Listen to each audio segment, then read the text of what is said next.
Hello everyone, welcome to Physics 20, Unit A, Kinematics. Today, we are going to break down the unit on kinematics, focusing on distance and displacement. Now, mechanics divide into two major categories as kinematics and dynamics. We will focus on kinematics first, as kinematics focuses on the description of objects moving, while dynamics deal with force and why an object moves. In kinematics, we will familiarize ourselves with words such as displacement, velocity, acceleration, free-fall objects, and projectile motion.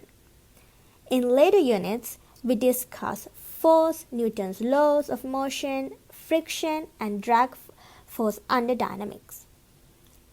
Now imagine if there's a way to travel straight from one point to another without changing directions. Maybe a train can do that.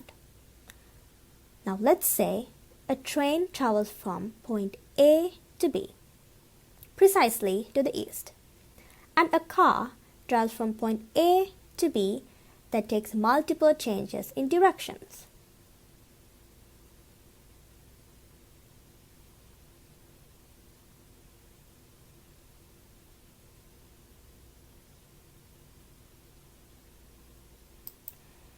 Here we can clearly see the train travels from A to B to the east, while the car does not have a specific direction.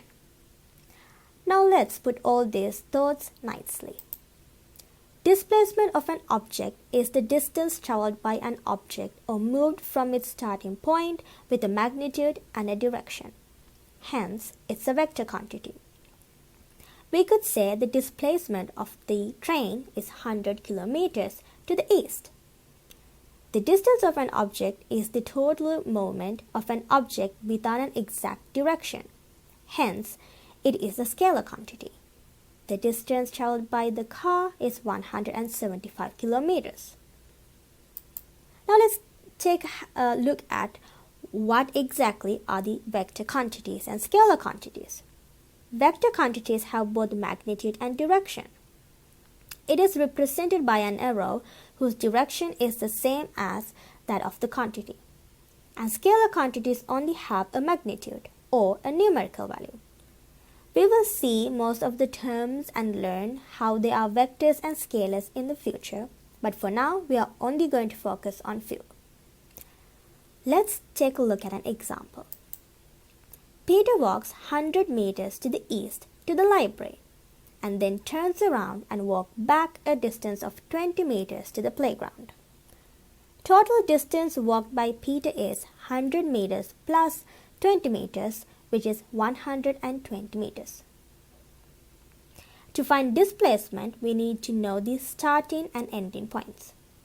The starting point is where Peter stands, and the ending point of his little walk is the playground.